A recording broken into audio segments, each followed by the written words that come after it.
Shalom Bapak Ibu dan Saudara terkasih dalam Tuhan Yesus. Pagi hari ini saya mau bersaksi bagaimana Tuhan Yesus itu bekerja luar biasa dalam hidup saya. Dimulai dari mungkin Januari ya, habis Natal ya. Habis Natal itu pasti seneng ya sama keluarga gitu, jalan-jalan bersukacita. Tapi pada saat Januari awal saya periksa ke rumah sakit, saya periksa di Hermina. Memang ada benjolan di payudara saya di bagian kanan. Saya pikir itu cuman biasa aja gitu. Tapi pada saat saya cek periksa ke dokter, memang hasilnya agak mengerikan. Dokter bilang, Bu, ini kalau dilihat dari hasil ronsen radiologi, sepertinya ini menuju cancer katanya gitu. Aduh, gimana ya dengernya? Bapak Ibu udah tahu ya, waktu Rabu kemarin saya sempat kesaksian. Ya memang kaget gitu. Tuhan, kenapa ini harus cancer gitu? Tapi pada saat saya mengetahui itu cancer, memang lemes sekali. Rasanya kaki ini kayak, aduh, mau ke dokter itu rasanya berat. Karena harus beberapa dokter yang harus saya lalui sebelum operasi. Kemudian tanggal 13 Januari tepatnya saya operasi di situ. Itu pertama kali pengalaman, saya tidak pernah yang namanya dioperasi, saya tidak pernah opname di rumah sakit, itu nggak pernah. Bisa tanya papa saya, nggak pernah sama sekali. Saya paling sehat di keluarga, nggak pernah opname. Tapi Tuhan izinkan itu terjadi tanggal 13 saya dioperasi. Itu ketakutan yang luar biasa buat saya. Apalagi saya harus masuk ke dalam ruang operasi, itu seperti mencekam rasanya gitu ya. Itu bukan hal yang mudah gitu, rasanya takut gitu. Tapi saya bilang sama Tuhan, Tuhan, saya takut, saya bilang. Tapi kalau saya harus laluin ini, tolong saya, kuatkan saya. Masuk ke dalam ruang operasi itu gak mudah. Saya tahu Engkau bersamaku sekarang. Saya tahu saya tidak sendiri, saya tahu Engkau ada bersamaku. Sampai waktu suster masukin infus, dokter juga datang mau menandai yang dimana mau dioperasi. Saya bilang, Tuhan, saya tahu Engkau ada di sini bersama saya. Jangan biarkan saya takut gitu. Tolong saya cuma bisa bilang begitu aja. Dan selesai benar ya, ternyata tidak terasa apa-apa gitu. Saya terbangun dari operasi, terima kasih Tuhan, saya gak ngerasain apa-apa, saya bisa lewati semua ini. Sampai kemudian hasil biopsi saya 2 minggu kemudian keluar. Dan memang benar, ternyata hasilnya cancer. Kemudian saya ketemu dokter bedah saya. Saya harus bagaimana nih dokter? Ibu sudah tahu hasilnya? Iya, saya sudah tahu. Memang sebelum saya tahu hasilnya saya berdoa. Saya bilang, Tuhan, apapun hasilnya saya serahkan sama Tuhan. Ibu Esther juga datang waktu itu ya, nengok waktu saya lagi dioperasi. Ibu juga sempat bilang sama adik saya, kalau kakak ini penyakitnya cancer, tapi jangan kasih tahu ke saya. Gitu ya, saya dengar, oh gitu. Jadi saya juga nggak tahu ya. Terus kemudian beberapa lama saat saya bilang, oh iya betul cancer. Tapi Bu Esther bilang juga dalam penglihatannya itu cancer saya itu tidak menyebar, gitu. Jadi kemudian saya dikasih tahu hasilnya. Kemudian saya bilang, dokter, apa yang harus saya lakukan ini?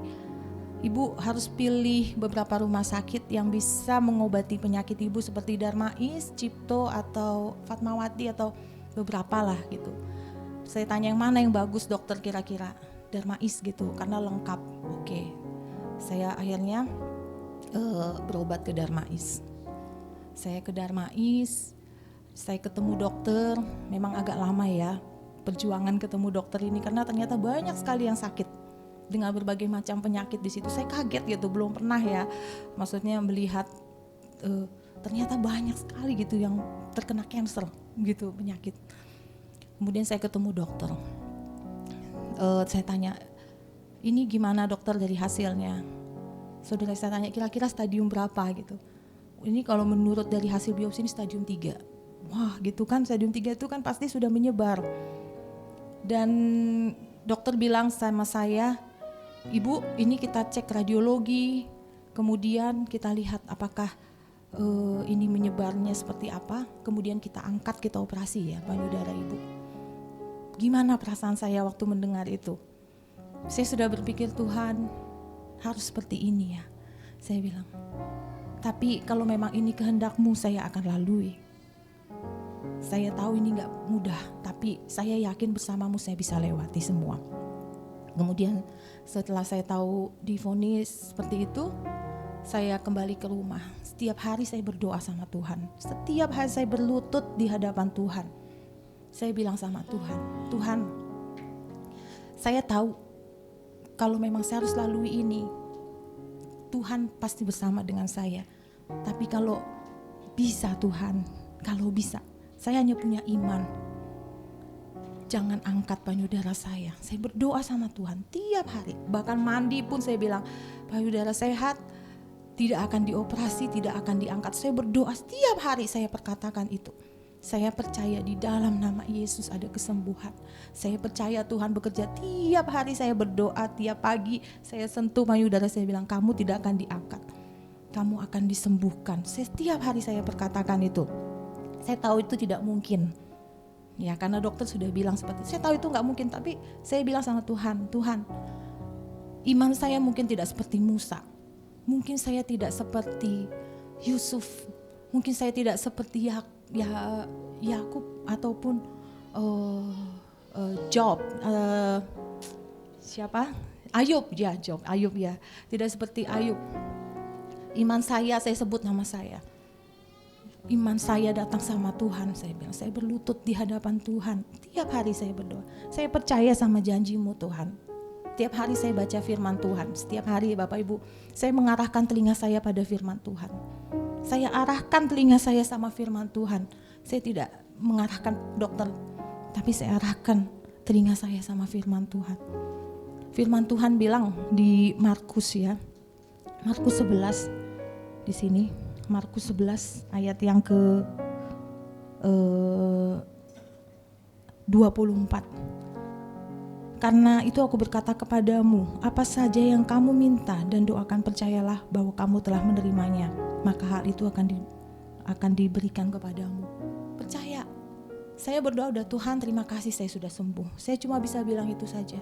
Terima kasih payudara saya tidak diangkat. Terima kasih saya sehat. Itu aja saya perkatakan tiap hari sama Tuhan. Ini iman saya Tuhan yang datang sama Tuhan. Saya cuma punya lutut yang bertelut. Saya hanya punya air mata yang datang sama Tuhan. Tiap hari saya berdoa, setiap malam, setiap pagi saya berdoa. Tapi saya selalu bilang, tapi kehendak-Mu yang jadi dalam hidup saya. Saya tahu segala sesuatu Tuhan izinkan karena Tuhan mengasihi saya. Itu aja. Kemudian saya harus menunggu ternyata 1 bulan untuk di radiologi.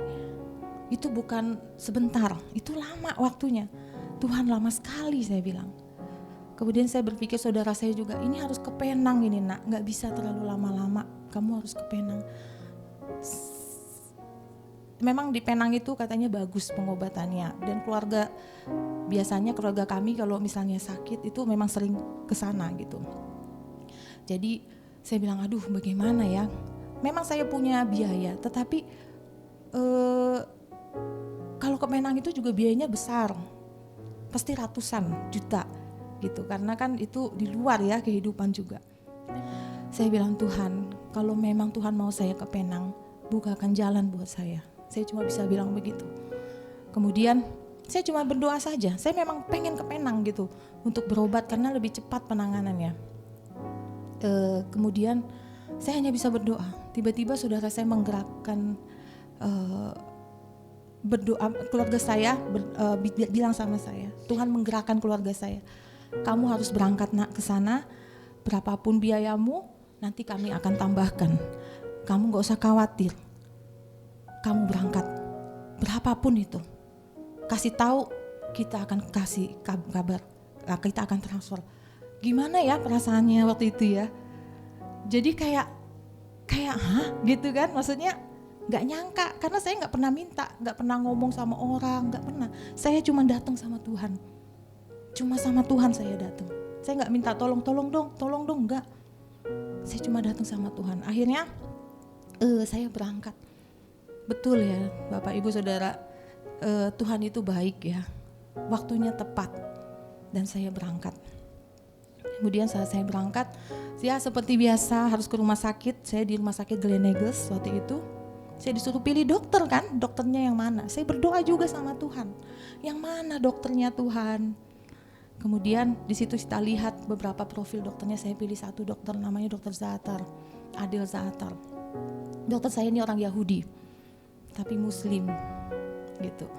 Dan pada saat masuk saya ke rumah sakit, kaki saya lemes memang, apalagi kabarnya ya gitu. Pokoknya setiap kali ke rumah sakit tuh lemes gitu kaki nih. Apalagi ya Tuhan gitu nanti beritanya gitu. Datanglah saya diurus ke paspor yang bagian internasional, pasien internasional. Kemudian saya ketemu dokter langsung, memang cepat ya penanganannya di sana. Ketemu dokter, kemudian dokternya bertanya. Dan saat saya bicara sama dokter, dokter itu seperti memberi harapan, tidak nakut-nakutin, tidak seperti apa yang saya bayangkan sama sekali. Dokter itu hanya bilang, yang pertama kita lakukan adalah menyelamatkan nyawamu, yang kedua payudaramu, katanya gitu. Jadi bagaimana, apakah saya harus operasi itu? Tidak, kita lihat dulu hasilnya seperti apa, kamu harus CT scan. Dari situ kita lihat apakah ada penyebaran, baru kita berpikir searah selanjutnya, tapi nggak usah khawatir. Kita lihat seperti apa hasilnya ya, kita tunggu. Kita harus CT scan hari itu juga, periksa darah juga. Oke, gitu. Saya harus CT scan dan periksa darah. Semoga tidak menyebar dulu, iya gitu. Kemudian saya CT scan, saya periksa darah ya. Memang prosesnya agak cukup, belum pernah ya namanya CT scan atau seperti apa gitu ya. Saya dikasih minuman, dikasih apa, dimasukin suntikan, dikasih alat lagi, aduh luar biasa. Kemudian dicek, besoknya sudah keluar hasil CT scan saya. Lemes juga masih, mau ke dokter itu lemes sekali rasanya. Apalagi ya Tuhan, tapi saya berdoa Tuhan, saya berdoa gitu. Saya sama suami saya tiap malam berdoa sama Tuhan. Walaupun saya di Penang, saya berdoa sama suami saya tiap hari lewat telepon, lewat WhatsApp. Kemudian dokternya bilang, hasilnya bagus ya, tidak ada penyebaran, katanya seperti itu. Hanya ada sedikit di bagian sini, kita bening sini, dan itu nanti akan kita radiologi. Ternyata tidak bisa lewat obat saja, harus radiologi dan kemo. Operasi tidak perlu dioperasi dan tidak perlu diangkat payudaranya. Itu kayak kaget kan? Karena dokter bilang katanya yang sebelumnya di Jakarta harus diangkat. Pas ketemu di sana tidak, hanya di kemo dan radiologi. Saya tuh seperti kayak speechless, nggak bisa ngomong. Kayak semacam gimana ya? Bener nih gitu. Kemudian malamnya saya telepon Ibu Esther, saya bilang, Ibu, bener ya penglihatan Ibu yang Ibu bilang. Ternyata kanker saya nggak metastase Bu, tidak menyebar, dan saya tidak perlu angkat operasi payudara, enggak, dan hanya perlu di radiologi, radioterapi dan kemo, gitu. Dan dokter bilang saya harus tinggal di sana sebulanan lah, gitu di Penang. Kamu siap? Oke, saya siap, saya bilang. Ya, akhirnya saya ikutin lah proses yang dikatakan oleh dokter. Saya ikutin proses di sana. Ya walaupun saya pengobatan, tapi saya merasa tubuh saya itu nggak sakit. Saya nggak tahu kenapa. Kalau orang bilang katanya kanker tuh begini, enggak, saya nggak merasakan itu. Saya ngerasa badan saya enak, nggak ada rasa sakit, nggak ada rasa nyeri atau yang seperti apa, itu nggak ada sama sekali. Saya happy, saya senang, saya makan, saya jalan-jalan. Bahkan saya selalu bikin status saya jalan-jalan. Saya tidak pernah bikin status saya lagi di rumah sakit, saya lagi kemo, saya lagi enggak. Status saya jalan-jalan terus. Jadi orang nggak pernah nyangka kalau saya itu lagi pengobatan. Bisa dibikin saya jalan-jalan, saya nggak bilang-bilang, gitu. Dan akhirnya saya cek darah rutin. Sebelum kemo tuh harus cek darah. Biasa kalau kemo itu rambut rontok ya. 2 kali aja kemo tuh rambut rontok. Memang di sana rata-rata pada pakai wig. Ininya ibu-ibunya gitu, kalau dia wanita pakai wig. saya kemo kedua ada siap-siap nih rontok nih. Saya udah siap-siapin, oke ya nanti kalau rontok kita beli wig atau apa, udah begitu aja. Kemo berikutnya. Sampai susternya bilang, udah berapa kali kemo? Saya sudah yang keempat kali, ini mau kelima kali. Rambutnya masih ada ya? Kok bisa ya? Saya juga nggak tahu kenapa bisa ya. Saya bilang gitu. Ternyata suami saya berdoa juga. Tuhan katanya, saya minta walaupun istri saya harus kemo, tapi rambutnya jangan sampai botak, katanya. Dia berdoa sama Tuhan. Saya baru tahu. Ya, itu hal yang sedikit tapi Tuhan bekerja. Memang rambut saya rontok, tapi rontok ini gak bikin saya botak sampai sekarang ya, bisa dilihat tidak botak, rontok terus. Ini rontok nih kalau diiniin gitu, tapi gak botak.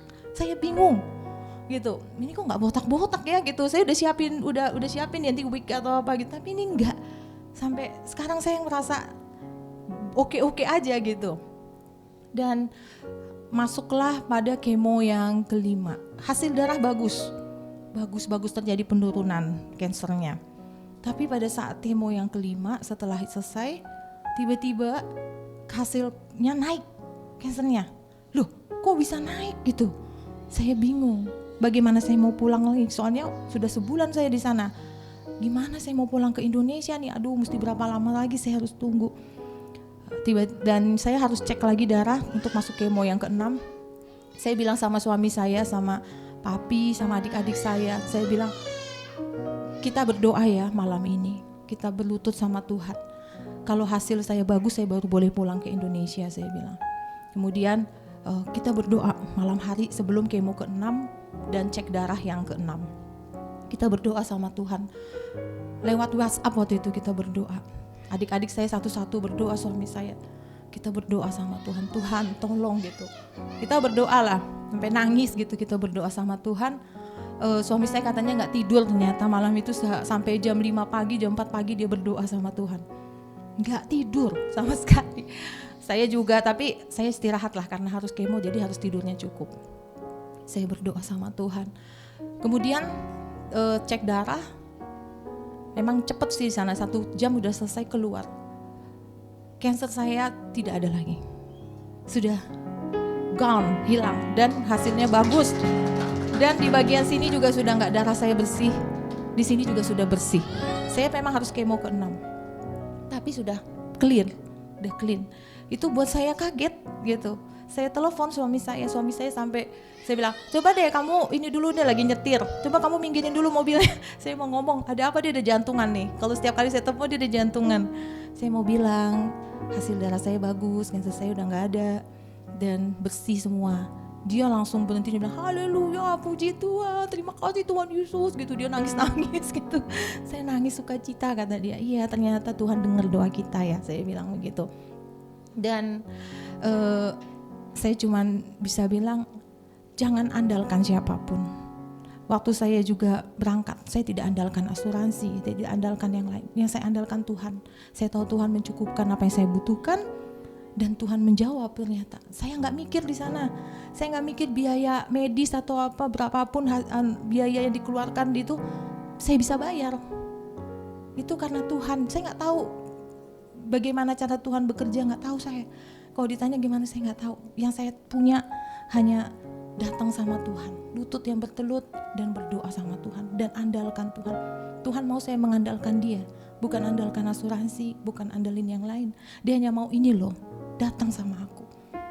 Aku akan tolong kamu, aku akan buka jalan sama kamu. Pada saat saya melewati semuanya, saya pikir aduh gimana, selalu Dia bilang ingatkan, lihat, arahkan telingamu sama aku. Dan Tuhan selalu ingatkan saya juga di dalam firman-Nya. Di Yesaya, pasti Bapak Ibu juga sudah sering dengar. Di Yesaya 40 ayat 31. Tetapi orang-orang yang menantikan Tuhan mendapat kekuatan baru. Mereka seumpama Raja Wali yang naik terbang dengan kekuatan sayapnya. Mereka berlari dan tidak menjadi lesu. Mereka berjalan dan tidak menjadi lelah. Saya cuma bisa bilang, saya menantikan-Mu Tuhan. Saya gak tahu apa yang terjadi, tapi saya menantikan Tuhan. Itu aja yang saya katakan sama Tuhan. Seumpama Raja Wali. Saya baca cari apa artinya. Oh, saya sampai ngobrol sama Bu Esther, Bu ternyata begini artinya ya, saya bilang. Ternyata itu artinya Raja Wali itu kalau usia 40 tahun itu ternyata kemungkinan itu akan mati, tetapi dia harus pergi terbang mencari tebing, dia harus mematuk-matuk paruhnya sampai paruhnya itu lepas dan harus mengais-ngais sampai lepas kuku-kukunya, tapi setelah lepas itu nanti jadi tumbuh yang baru. Nah itu ternyata, dan emang sakit pada saat paruhnya itu dipatuk-patuk ke tebing itu, memang sakit, nggak gampang. Bininya juga, cakarnya ini juga sakit sekali, tetapi dengan kesakitan itu akan ada pertumbuhan yang baru. Dia akan muda lagi, dia bisa terbang lagi seperti muda. Jadi memang firman Tuhan ini saya bisa bilang sangat berkuasa. Ini berkuasa karena di sini janji Tuhan ada, dan percaya apa yang Tuhan katakan. Kita punya iman, jangan cuma iman-iman, tapi kita harus percaya. Walaupun kita nggak melihat, walaupun kita nggak tahu apa yang terjadi di depan, itu urusan Tuhan. Pokoknya percaya aja. Apapun yang terjadi, berat sekalipun hasilnya sepertinya aduh gimana gitu, enggak apa-apa, ngomong aja sama Tuhan. Tuhan, seperti saya juga radioterapi itu ternyata bawa efek yang enggak enak. Di sini saya terbakar, mau pakai baju serba salah. Tapi saya bilang, Tuhan terima kasih, sakit, saya susah tidur, tapi enggak apa-apa, terima kasih Tuhan, ini jalan kesembuhan buat saya. Saya susah bisa tidur, saya bilang Tuhan saya mau tidur, tapi sakit, bagaimana ya Tuhan, saya mau tidur malam ini, tolong ya, supaya saya bisa istirahat. Ternyata betul, saya tidur, saya istirahat, walaupun di sini nggak enak rasanya. Tiba-tiba nggak ada lagi rasa sakit, bangun saya udah enak. Jadi hal-hal kecil, ngomong sama Tuhan, minta sama Tuhan, sedetail apapun, percaya Tuhan bekerja. Nggak ada yang mustahil bagi Tuhan. Saya sudah mengalami sendiri. Jadi Bapak Ibu juga udah lihat kesaksian saya pada saat saya bersaksi bagaimana pergumulan saya, dan hasilnya luar biasa. Andalkan Tuhan, berpengharapan dan percaya, tidak ada yang mustahil bagi Tuhan. Demikian kesaksian saya. Semoga ini dapat memberkati Bapak Ibu semua. Tuhan Yesus memberkati kita.